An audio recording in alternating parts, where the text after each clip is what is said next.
Jehewty, may you come in peace. Welcome and greetings. I'd like to thank Dr. Butler and the other individuals who had a hand in making this occasion possible. I am flattered and honored to address the African community in Chicago and to address especially those members of the National Black United Front in Chicago and the members of the Association for the Study of Classical African Civilizations. Thank you so much for this opportunity. First of all, I would like to bring you greetings from some of the organizations I represent. The Center for Inner City Studies, which is a part of Northeastern Illinois University in Chicago. We provide an undergraduate and a graduate program. We consider ourselves at the center to be pioneers in the African-centered curriculum. We've been teaching an African-centered curriculum for the last 25 years. Also, greetings from the Kemetic Institute, which is a research and educational outreach organization that has about 30 young African-American members who we feel are really dedicating their lives to a serious project. Also from the Temple of the African Community of Chicago, where we celebrate the restoration of African spirituality, hopefully authentic African spirituality. And finally, from the ASCAC family, we feel that every African in the world ought to belong to the Association for the Study of Classical African Civilizations, because its basic mission is the restoration of African civilization, and that ought to be in the interest of all African people. It was requested that I address the topic intellectual warfare, and in a fashion I hope to address that concern. I've been interested in the intellectual warfare since I found out that I was in it for the last 25 years. The intellectual warfare that I am referring to is what I consider to be the greatest challenge to African people throughout the world, and that is the challenge that was raised more than 2 centuries ago when the Europeans began their atrocity against African people in the sense of creating and fabricating the doctrine of white supremacy. And for the last 2 centuries, African thinkers and African leaders have been engaged in that awesome struggle. And I would just simply like to point out that we believe now that we are at the top of the hill and on the way down. We feel that we have really overcome the major obstacles to dismantling that theory and practice of white supremacy. What I would like to do in this talk is to, first of all, just simply focus on that, on the present phase of that campaign, what we may call the African-centered education battlefield. And then I would like to review the fabrication of white supremacy in a kind of historical outline.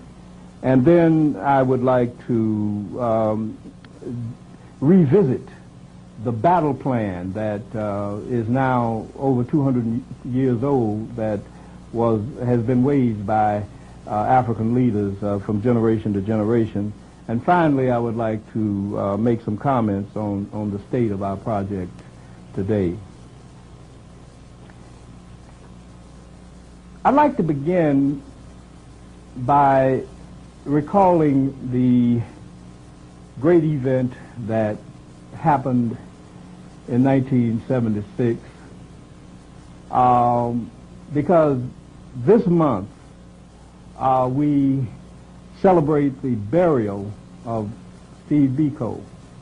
who were so much involved in the revolt of the Soweto children in 1976. Because those children sort of framed the tone of the current phase of the battle from the African standpoint. Because those children refused to be taught in the language of their oppressor. And thus they began to revive the active warfare against white supremacy in South Africa. And even though many of those children gave up their lives in that struggle, and eventually their leader, their inspirational leader, their teacher, Steve Biko, was murdered as a result of that great renewal of the revolutionary struggle in South Africa, it is an event that, that really advances the project of our war against white supremacy. Because that event was a worldwide event, even though it occurred in a suburb in South Africa, even though it occurred to a relatively small fraction of the total African population, it is an event that affected every African in the world, and we have to understand that. And it is an event that is connected with the whole history of the 2,000 years of oppression and misery that we have been suffering as African people. The black students of Soweto decided that they were going to revive the revolution that had been sort of stalled after the incarceration of Nelson Mandela.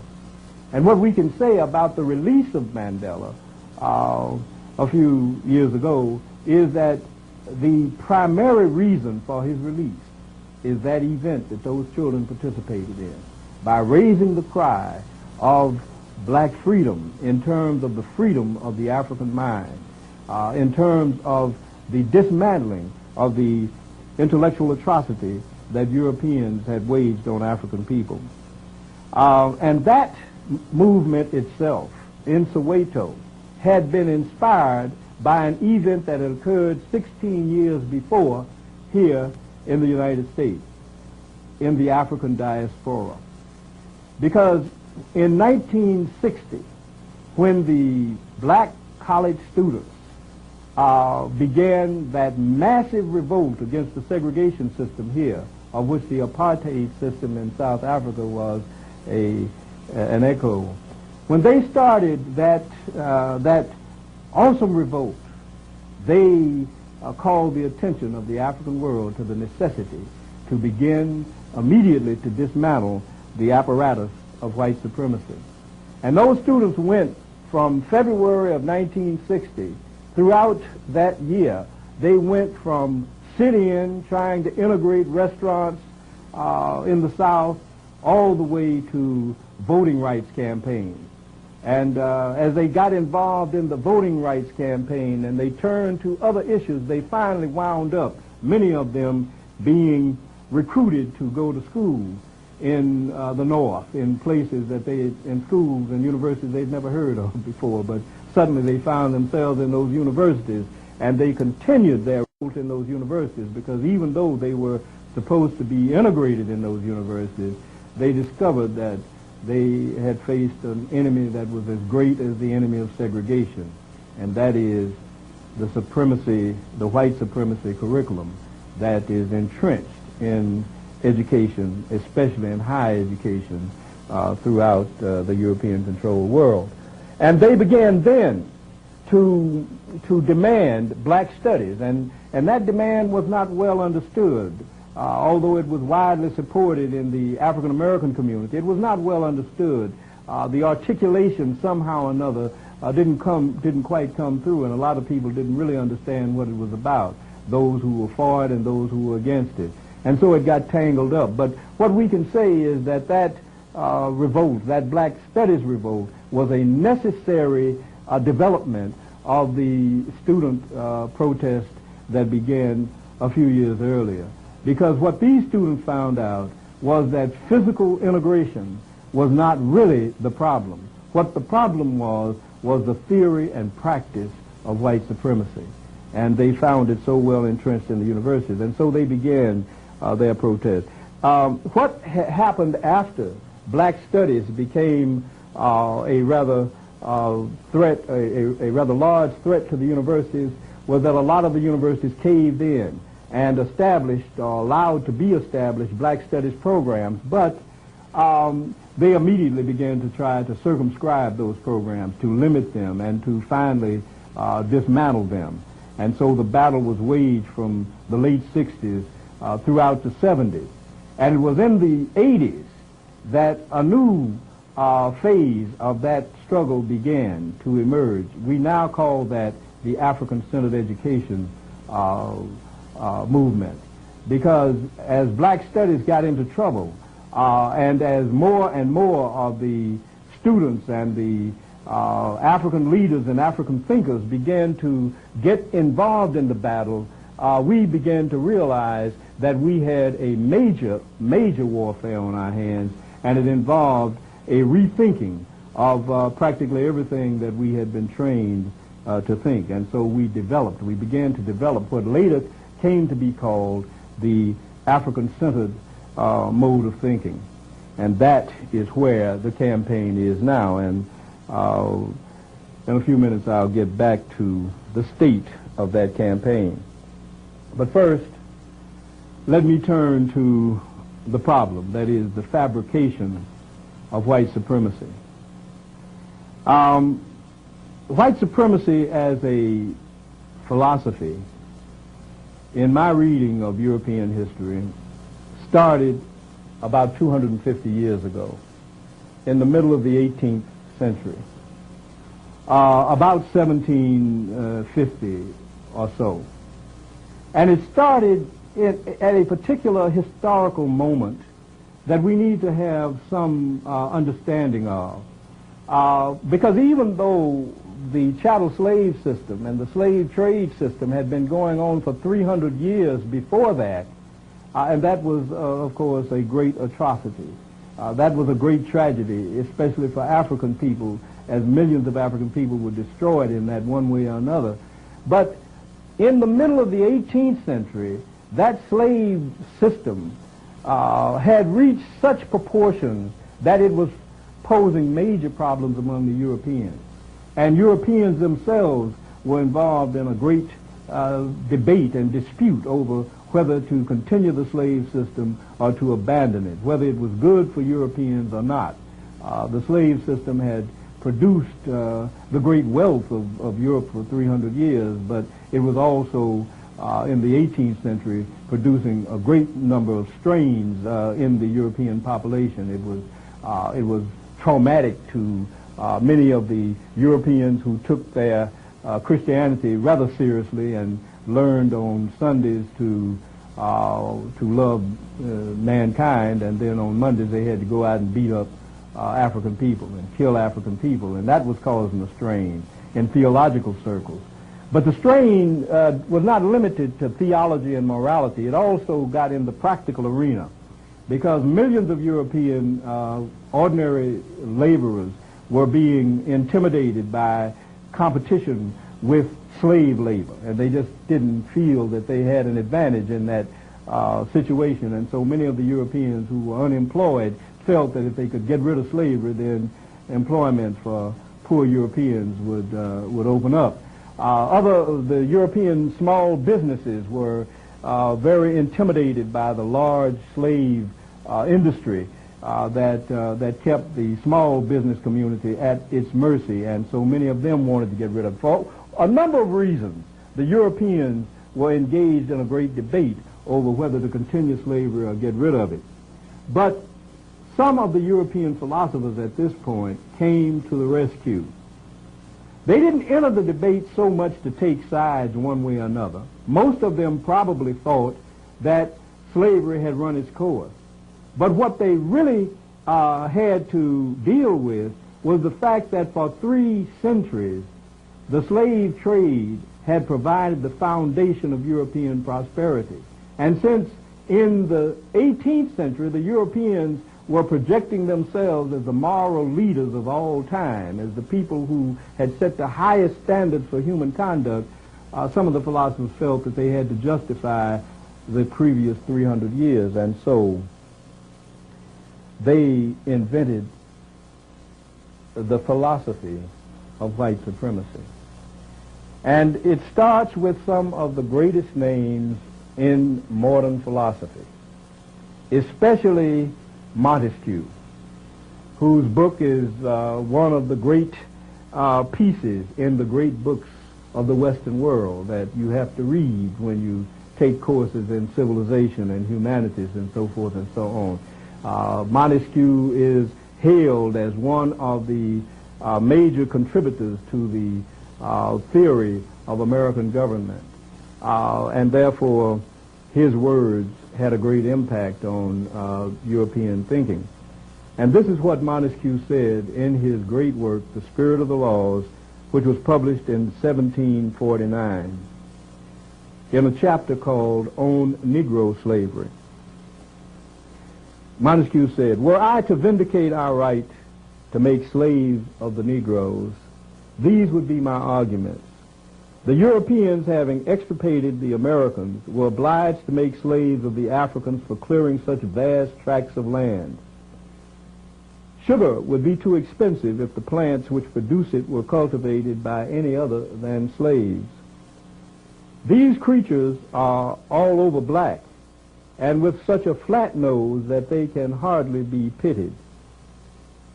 It is hard to believe that God, who is a wise being, should place a soul, especially a good soul, in such a black, ugly body. Negroes prefer a glass necklace to gold, which other nations value so highly. Can there be greater proof of their not having common sense? It is natural to look upon color as the criterion of human nature." And finally, Montesquieu concluded, "It is impossible for us to suppose these creatures to be men, because allowing them to be men, a suspicion would follow that we ourselves are not Christians." This is the beginning of the philosophy of white supremacy. That is, no longer is race prejudice a matter to be discussed in bar rooms and in informal gatherings, but now white supremacy has worked its way into the halls of philosophy and has become written in the great philosophical treatises. In the same year that Montesquieu published The Spirit of the Laws, another scholar from Britain, a Scotsman by the name of David Hume, who had studied in France and was a great admirer of Montesquieu, published some essays. And in one of his essays, he had this to say: "I am apt to suspect the Negroes to be naturally inferior to the whites. There scarcely ever was a civilized nation of that complexion, nor even any individual eminent either in action or speculation. No ingenious manufactures among them, no arts and no sciences. On the other hand, the most rude and barbarous of the whites, such as the ancient Germans, the present Tartars, have still something eminent about them in their valor, their form of government, or some other particular. Such a uniform and constant difference could not happen in so many countries and ages if nature had not made an original distinction between these breeds of men." In other words, you had European philosophers stating in philosophical writings that Africans were inferior and that whites were superior genetically. In the same period, on this side of the Atlantic, here in what later became the United States, Benjamin Franklin, who has been hailed as one of the great abolitionists and friends of the Negroes, raised a query that is quite interesting and should give some insight into the thinking of abolitionists. He said, "In scouring our planet, by clearing America of woods, and so making this side of our globe reflect a brighter light to the inhabitants in Mars or Venus, Why should we, in the sight of superior beings, darken its people? Why increase the sons of Africa by planting them in America, where we have so fair an opportunity by excluding all blacks of increasing the lovely white? That's Benjamin Franklin in 1750. And so what we have in that period of time is a kind of consensus among the great European thinkers that now Europe must begin to believe that African people are a different species, that they are a subhuman species, so that we can justify what has happened over the last 300 years.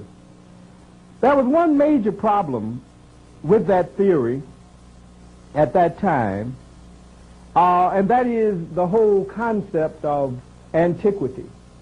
And Montesquieu began to work on that problem by suggesting that there are three great developmental phases of human society. The first is what he called savagery. The second is what he called barbarianism, and the third is civilization. And according to his theory, the Europeans were the only people in the world who had arrived at the stage of civilization by their own initiative. All of the other people of the world were somewhere lower on the ladder of social development, and therefore the Europeans had to go and pull them up even against their will. And about Africans in that regard, he said this: the greatest part of the people of Africa are savages and barbarians. They are without industry or arts.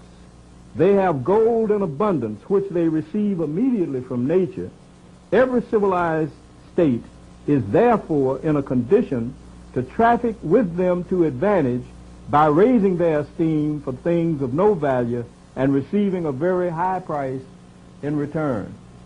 This is clearly designed to justify the exploitation of Africa, its people, and its resources.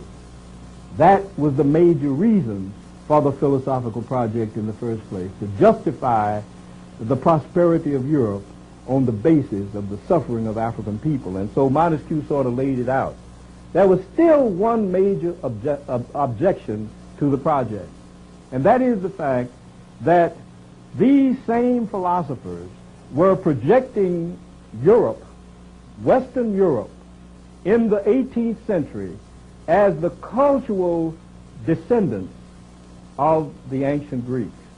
And in telling that story, they were trying to convey the notion that all great ideas, all great cultural achievements had originated among white people, that is, European people, from the Greeks to the modern Europeans. The problem with that image that they were trying to build, that reconstruction of history that they were trying to forge, was that these very ancient Greeks that they were idolizing had already denied that Africans were inferior. In the writings of those very Greeks, the Platos, the Aristotles, the Herodotus, and so forth and so on, were statements that undeniably indicated that Africans had been great people and that the Europeans had learned, the early Europeans, the Greeks, had learned a great deal from them. Let me just give you one example of that. In the Politics by Aristotle, you find this statement by Aristotle: "It is no new or even recent discovery of political science that the state should be divided into classes. To this day, it is the case in Egypt. In Egypt, the system is believed to have been introduced by the legislation of Sesostris." The Greeks believed that Sesostris was the greatest of the pharaohs of ancient Egypt. "The division into classes originated in Egypt. Egypt bears witness to the antiquity of political institutions. Her people are recognized as the most ancient of all races, and from time out of mind they have had a legal code and a regular system of government. We ought therefore to make good use of what has come down to us from the past and merely try to supplement its effects."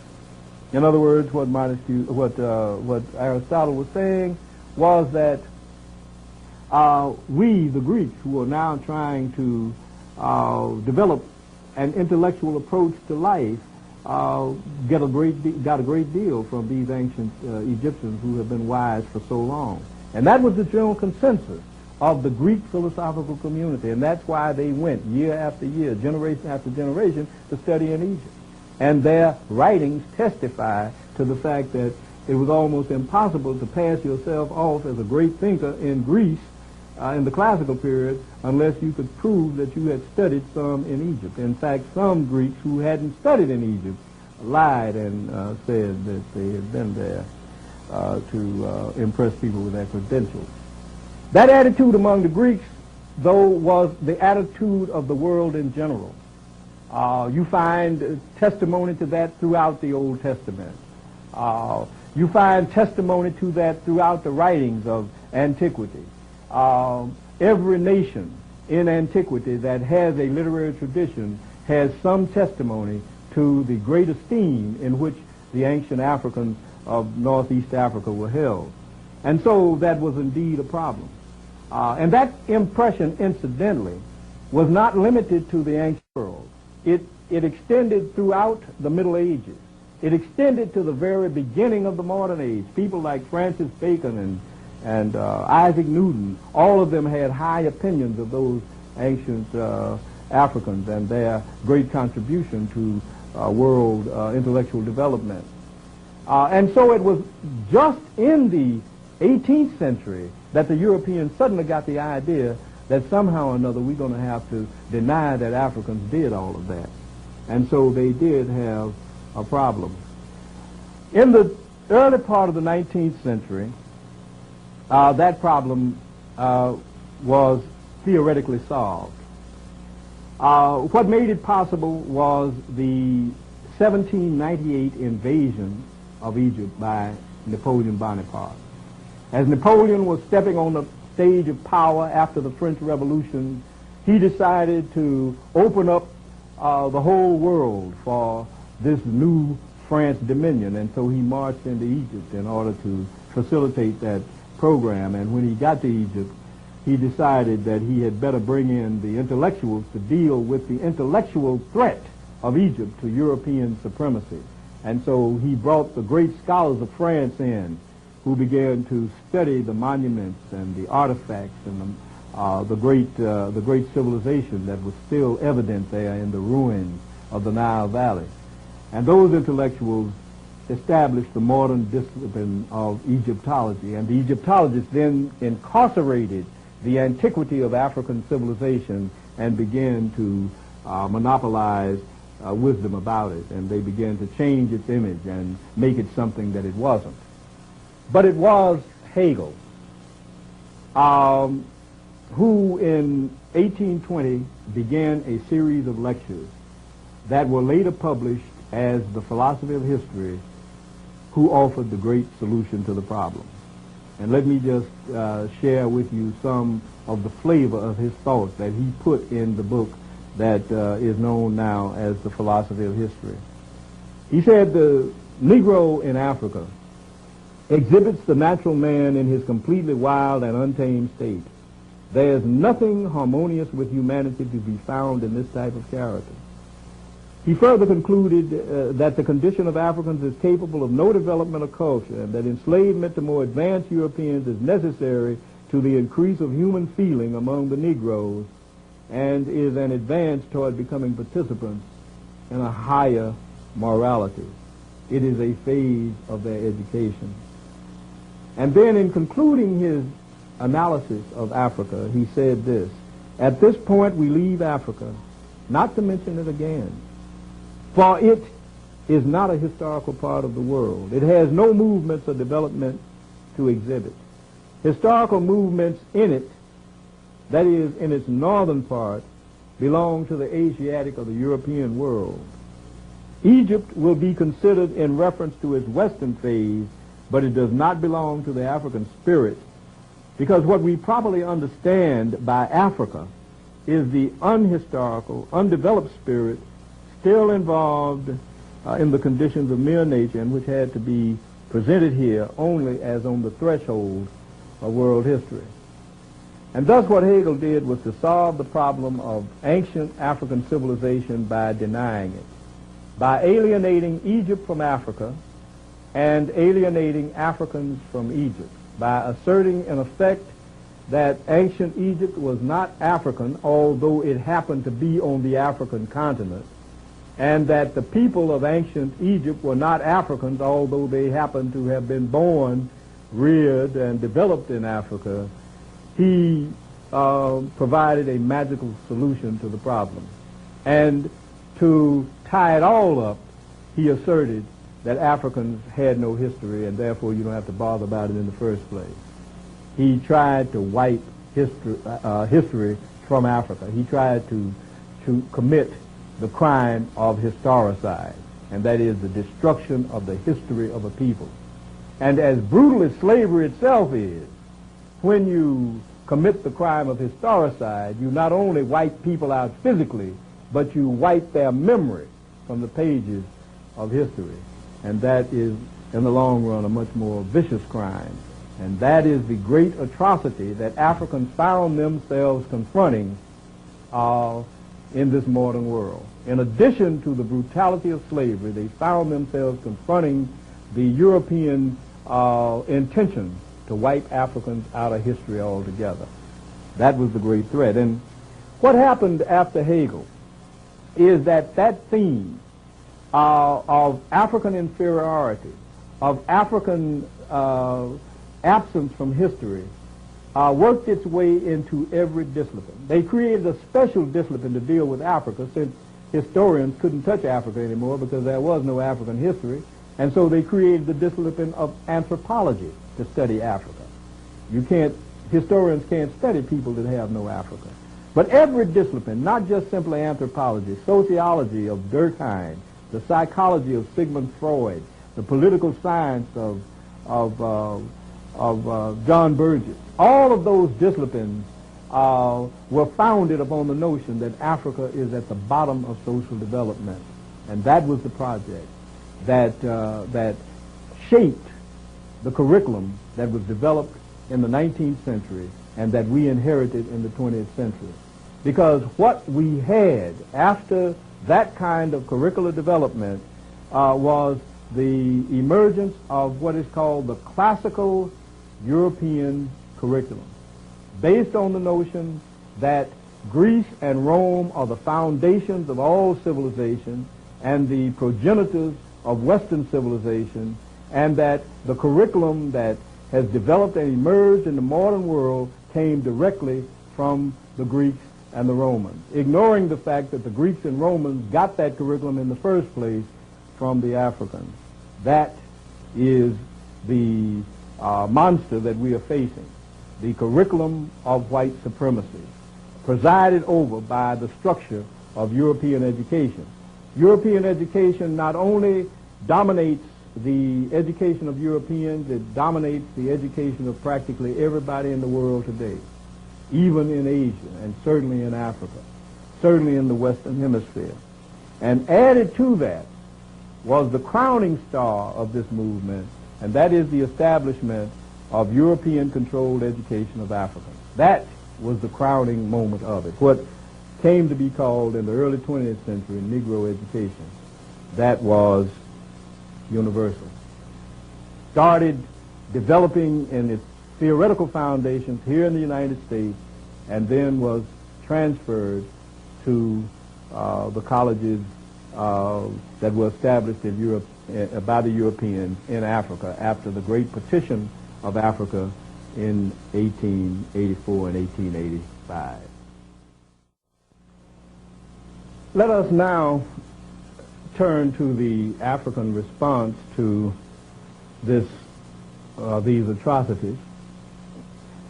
A lot of people are not aware of the fact that while Africans were getting beat up, both physically and intellectually, that Africans were also getting in a few licks. So let us look at the licks that Africans were getting in during this tragedy. During the 300-year slavery period before the beginning of the philosophy of white supremacy, Africans developed three basic approaches to the oppression that they were suffering. One was revolt.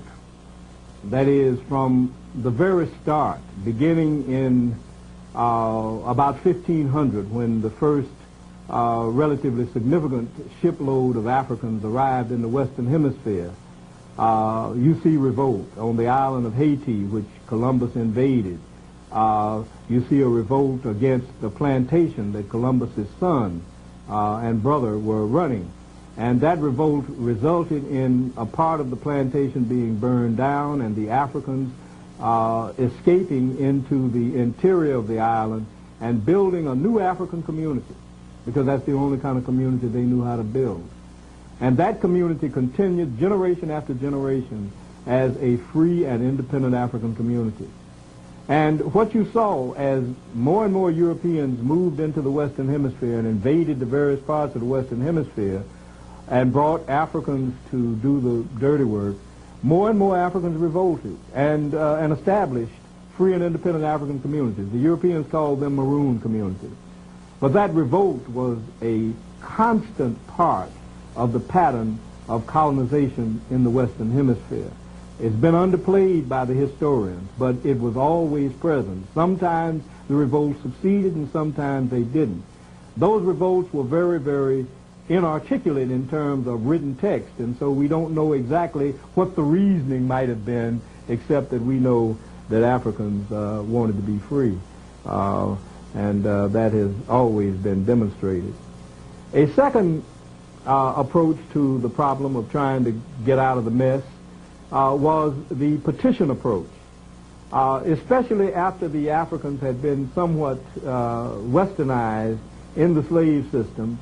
Many of them started petitioning their masters for some kind of relief, for a manumission. They started petitioning the colonial legislators or whatever Europeans would listen to them. They would write petitions and deliver those petitions to the Europeans, begging and appealing to the sentiments and the principles of Christianity and the principles of liberty and freedom and all that sort of thing, and begging the Europeans to let them go. And sometimes on an individual basis, one or two of them might have been rewarded by getting his or her freedom. The third pre-Haitian Revolution approach, as I call it, was collaboration. A few Africans figured that they could ease their lot and perhaps even get their individual freedom by betraying other Africans.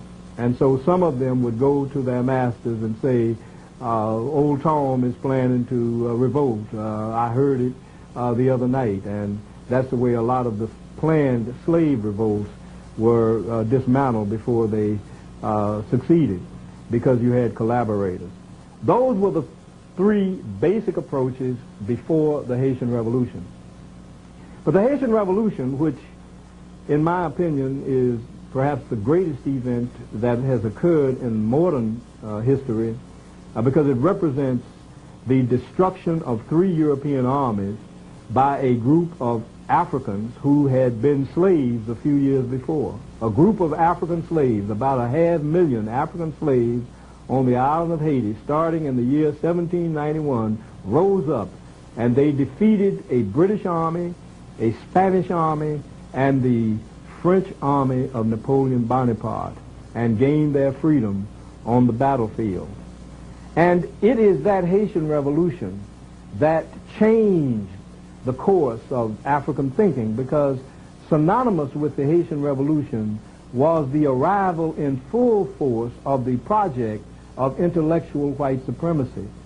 And so after the Haitian Revolution, African leaders and thinkers had to respond not only to the chattel slave system itself, but they also had to respond to the atrocity, the philosophical construction of white supremacy itself. And so we see even during the Haitian Revolution that Africans in the diaspora here in the colonies in the Western Hemisphere were responding to it. In 1793, 2 years after the revolution started,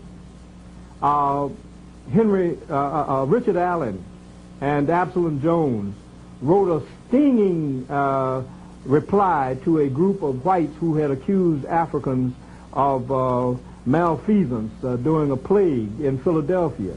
And in that reply, Allen and Jones referred indirectly to the Haitian Revolution to let Europeans know that not all Africans were submitting meekly to slavery.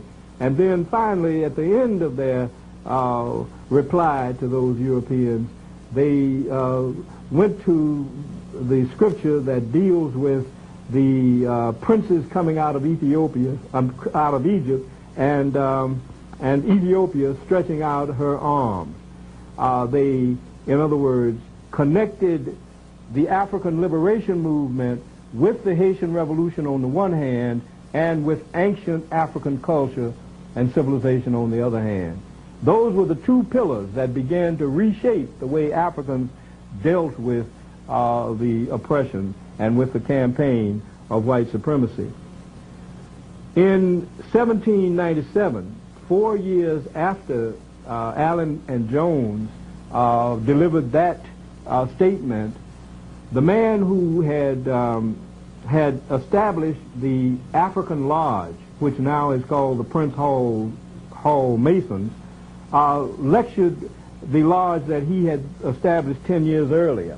And in that lecture, which was designed to remind the African members of that lodge that their primary duty was to dismantle the slave system, in that lecture he said these things: "My brethren, let us not be cast down under these and many other abuses we at present labor under, for the darkest is before the break of day.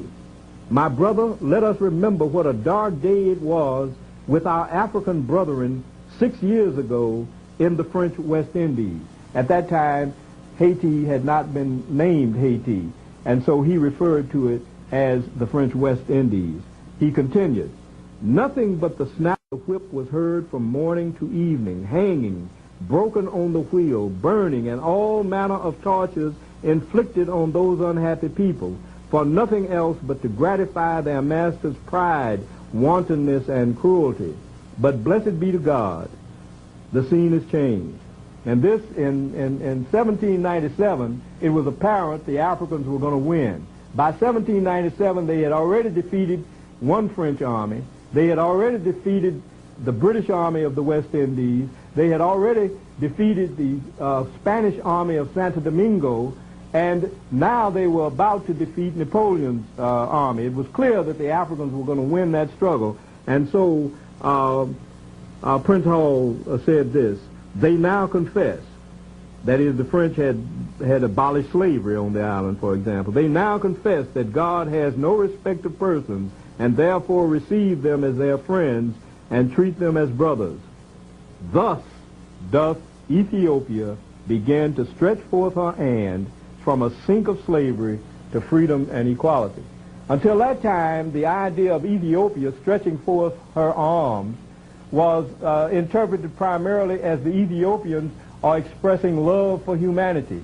But what Prince Hall pointed out was that that arm now has a sword or a gun in it, and that is the way Africans are going to liberate Africans and destroy the chattel slave system. That was the beginning of a change in the African response, because now the Africans had to respond to the doctrine of white supremacy itself. And so we see in the succeeding periods that Africans began to anchor their protest on the basis of fighting against white supremacy itself. And one of the great leaders in that fight was David Walker. David Walker, who is known for his famous appeal, based his appeal upon the education of African people. David Walker saw that the real problem facing African people was the problem of the enslavement of the African mind. And what the Africans had to do, because of the results of this European campaign of white supremacy, was to liberate their minds. And so in the beginning of his appeal, he provided a teaching that most people who have read the appeal are really not fully conscious of. And that is the teaching that began with his observation that some of my brethren do not seem to know who the ancient Egyptians and the Pharaoh were. And then he says, for the benefit of those, let me assert that the Egyptians were Africans, such as we are. About the same as you see the colored people in the United States at the present day. And then he went on to say that in view of that fact, we have to learn something about it. In his words, he said that African people have to take a retrospective view of the arts and sciences, the wise legislators, the pyramids and other magnificent buildings, the turning of the channel of the river Nile by the sons of Africa or Ham, among whom learning originated and was carried then into Greece. In other words, David Walker realized that this phase of the liberation movement had to include the liberation of the African mind from the atrocity of white supremacy. And he laid out the curriculum. The curriculum included, number one, hooking up with the Haitian Revolution. Here's what he said about the Haitian Revolution. Haiti is the glory of the blacks and the terror of tyrants. One thing which gives me joy is that they are men who would be cut off to a man before they would yield to the combined forces of the whole world. In fact, if the whole world was combined against them, it could do nothing with them. And that, for David Walker, was the model that all Africans ought to aspire. If all Africans could be like the Haitians, who had won their freedom on the battlefield, using at first nothing but the tools that were at their disposal, and then later taking weapons away from their enemies and conquering that country. If all Africans could do that, then slavery would be over.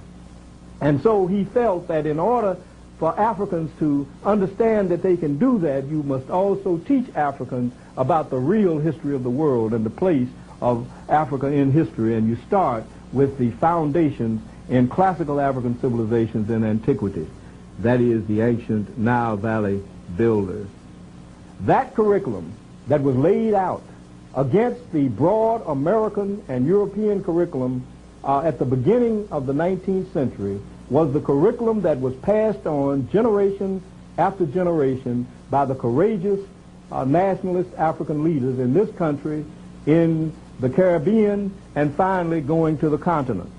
It's very, very important that we look at the carriers of that tradition. After David Walker, there was Martin Delany, perhaps the greatest thinker in the United States in all time. There was Henry Highland Garnett, one of the most courageous of the African leaders during the pre-Civil War period.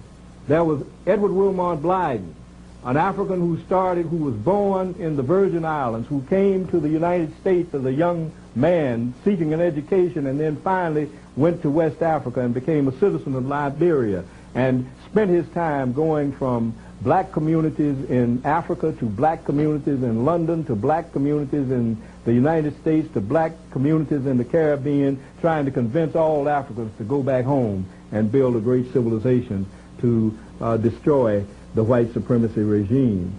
And then there was Alexander Crummell, a man who lived also in Liberia, but who spent his time trying to convince Africans that Africans had to nationalize so that they could overcome the disadvantages. And then there was Bishop Henry McNeil Turner, a man who, even though he was a great minister of the African Methodist Church, spent his time organizing the African people all over the world to take their destiny in their hands and go back home, who established contacts with the continent of Africa, and who set an awesome model for African adulthood. And then, of course, in the 20th century, there was Marcus Garvey, to whom the torch was passed, and even W.E.B. Du Bois, a great intellectual, got in on the passing of this heritage. And Carter Woodson, one of the great teachers who wrote The Miseducation of the Negro, and Leo Hansberry, who established African civilization studies at Howard University in the 1920s, and Drusilla Dunjee Houston, a black woman who wrote a book called The Wonderful Ethiopians of the Ancient Kushite Empire that was a great inspiration to African people in a very dismal period in our history. And then to George G.M. James, who wrote The Stolen Legacy, and to Cheikh Anta Diop, who we call the master, the one who raised the study of African life to a truly scientific level. And then Chancellor Williams, who educated so many of us with his Destruction of Black Civilization. And then my teachers, Ben Yakinen and John Henry Clark, who taught us that we should really command the study of Africa so that we could begin to build the consciousness of Africa and pass that heritage on from generation to generation. And it is because of the inspiration of people like Cheikh Anta Diop, Ben Yakinen, John Clark, who taught us that we finally formed the Association for the Study of Classical African Civilizations, which is committed to the restoration of African civilization. That is the history of the project in a nutshell. That's what we have been doing, is following the teachings that were laid out by David Walker, and that is to connect up the possibility of Africans gaining freedom by whatever means necessary, as Malcolm X would put it, on the one hand, and the necessity of rebuilding our lost heritage to overcome the atrocity of white supremacy. And so when we come to the present, we take stock of the project. And what we can say is that what we see on the battlefield tells us that we are winning. What we see on the battlefield tells us and convinces us that we are at the brink of victory. But we are not euphoric because we see that. Because, you see, Africans have had to drink bitter tears in the past, because at the time when our project seemed to be at the peak of success, we've been disappointed because many of our leaders have just at that point faltered. They've had a tendency to want to get it over with and to compromise, and in that compromise we have lost much of what had previously been gained. But this time, through our careful study of history, we are resolved that we are not going to compromise. Our objective is to dismantle white supremacy, and we are not going to stop until it is dismantled. We are not going to accept, let us say, the dismantling of a little white supremacy. That is, the change of one or two things. We are going to accept only unconditional surrender. That is the only terms upon which we can deal. But let us look at that battlefield for a minute. As I said earlier, the present phase of the campaign, the African-centered education movement, began to emerge in the 1980s. And what we saw in the 1980s was the beginning of a response. That is, the European intellectuals were beginning to notice that we were ceding. And one of the first indications of it was the book published by Alan Bloom, a professor at the University of Chicago, called The Closing of the American Mind. And what Bloom was lamenting in that book was the fact that he felt that black studies and the black studies movement had so intimidated the European intellectual community that the development of the classical tradition of European education had been impaired and restricted. And therefore, they protested and tried to talk the Europeans into coming to grips with that. Bloom was joined by A.C. Hirsch, who wrote the cultural literacy, and joined finally by Mortimer Adler, who tried to revive the great books movement.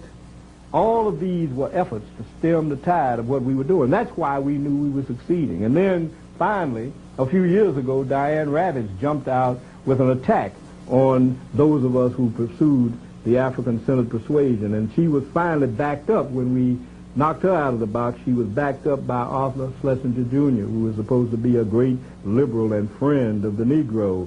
And we nullified him.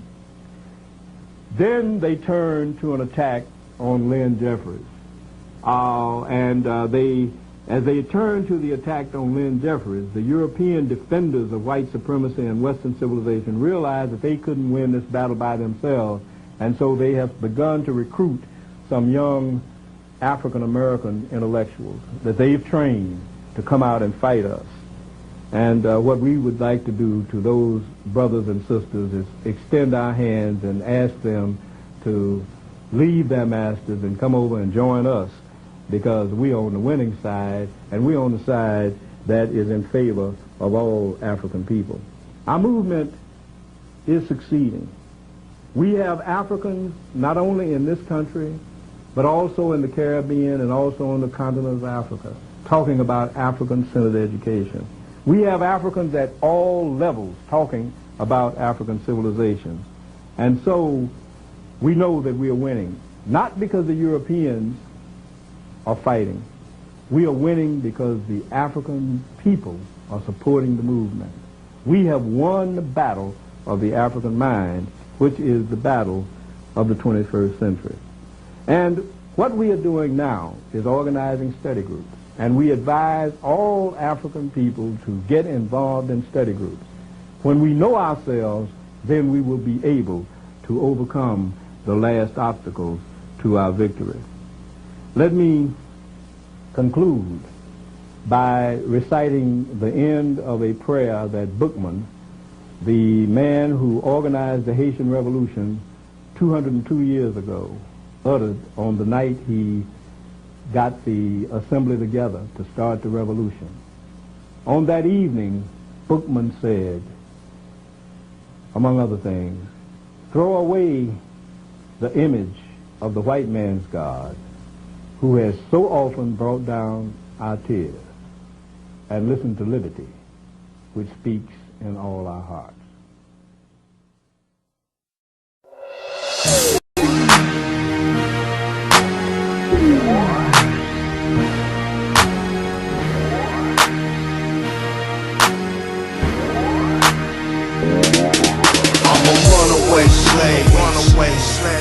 I'm a runaway slave. I'm a runaway slave.